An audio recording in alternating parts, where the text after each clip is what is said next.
Hey, what's up everyone? It is Tom and Scott from Bad Cuz Dad, and we are back with an episode of the comment section where we're going to take a look at one of our comment sections from the previous video. This one is in regards to the TARISLAND open beta review we did, and man, that game kind of popped off and it kind of came out of nowhere. I don't think people were expecting it to be that popular, right, Scott? And so we just want to dive through the comments, see what you guys had to say and what it's all about. So let's jump right into it.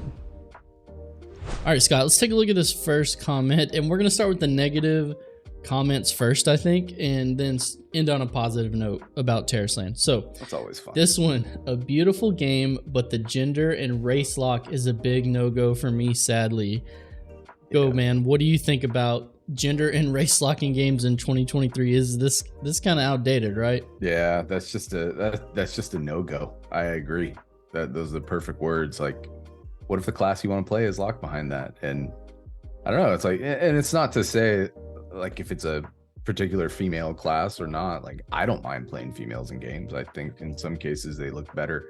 Let's talk about, or just shout out Assassin's Creed Odyssey. Like, I chose to play Cassandra in that because I just thought she fit it better. So for some, I get why they wouldn't want to.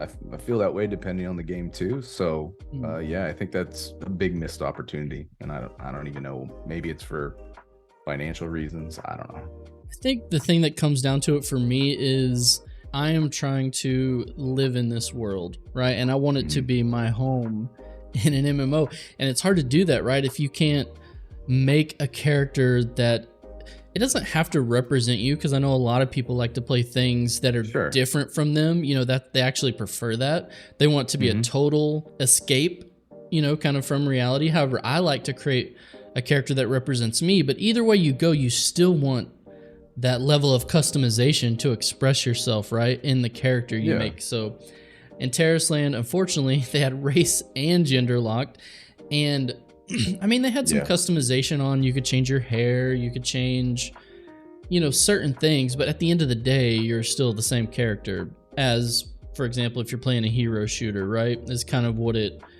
reminded me of. So thanks, Luck4, for that comment. And this is from Nathan Billy, and he says, "Oh blank, another mobile MMO. Yep, gonna be BS."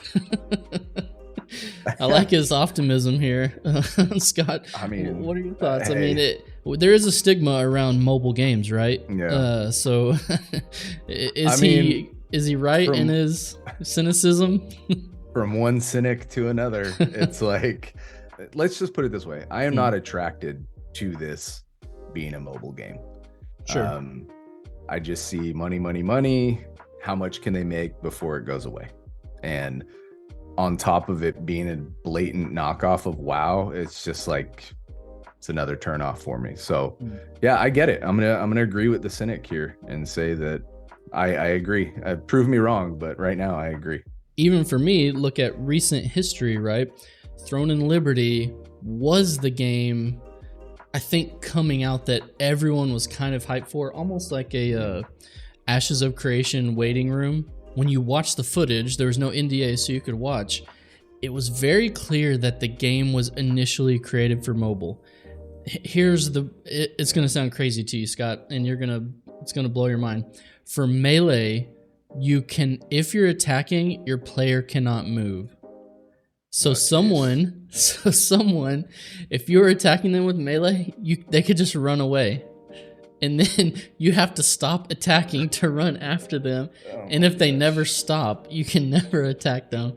But I mean, have they not seen Melee players play? All we do is like hit, well, I hit WASD the entire time and jump. And well, I think it's because the game originally was, you know, slated to be for mobile. That's the frustration with TARISLAND. I think people are looking at those types of examples and just being like, okay, if it's for mobile, it can never fully be good for PC. It's just going to be split. It's almost like you have to develop two different games in a way. You know what I mean? And it's going to be incredibly simple. We've been talking about where's the balance between complicated enough and too simple. And 100%. It'll always be pretty simplified if it's going to be mobile on a tablet or something like that. So, agreed. Now, is there going to be someone who finally breaks through? I mean, mobile technology will continue to get better.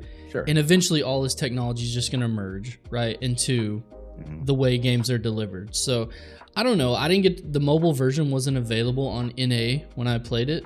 So I wasn't able to partake and really see the details. But look, Nathan Billy he has some valid concerns here, and I don't blame him. And so it is definitely a wait and see. All right, Scott, let's jump into this next one. All right, this is from Josh Noe or Josh No. It says, glad to hear the game is promising. I didn't get a chance to play the closed beta test. Servers were full, but even from the trailers, I found the English localization a bit jarring. Hopefully, if the game is successful, they will polish the voice acting and dialogue a bit. Beyond that, I'm looking forward to playing. Okay, and you got to see me play. You hung out with me on the live streams and stuff, and you know, this guy's not wrong. What were your take? What was your take on some of the voice acting and stuff like that? It was a little immersion breaking, I would say. It obviously gave me a chuckle when I heard it. Honestly, though, from a technical perspective and where this game is and where it might be going, I'm not sure that's what they need to really focus their attention on to keep players. So let's, for instance, look at something like WoW. As great as the voice acting is, how often do we just skip through quests and dialogue? I know I started to do that a lot. I know some players don't. They like to listen to it all. But I would wager that a good portion of the players just kind of skip through that stuff, and it's almost like an afterthought. I think if you're a story focused MMO player, I don't think this game is for you. If you're from the West. Yeah. To their credit, I think TARISLAND knows what they're trying to be in this regard. I think they know we're trying to capture the players that are PvE instanced players who like to run dungeons, players who like to run raids. We're just like, hey, here is a story, almost because it's the obligatory, we have to have a story kind of a thing for an MMO to level up and act as kind of a tutorial for the game. But I think they know the players they're getting from WoW. They just want the players that want to do raids. And you can see that in the way they've kind of talked about their seasonal model, right? They're going to have 2 new raids and like 4 or 5 new dungeons every season, which I'm assuming that's going to be either every quarter or every 2 quarters. So that's a lot of cool PvE instance content to keep players busy, to keep chasing gear. And the instances were really good in my opinion. So yeah, I don't think they're going to fix this localization. And I think if you want a good story, go play Final Fantasy 14 or Star Wars: Old Republic if you want voice acting.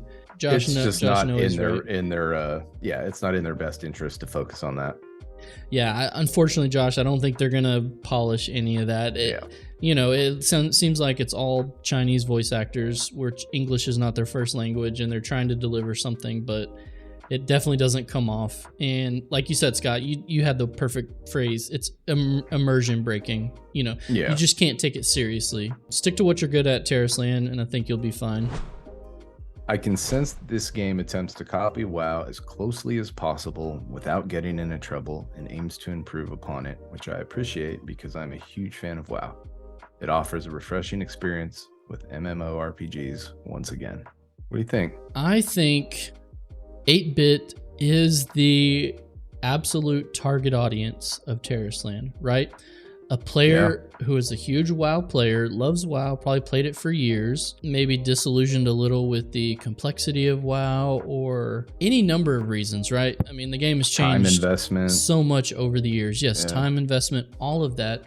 But to then get a game that is an obvious copy of WoW, right?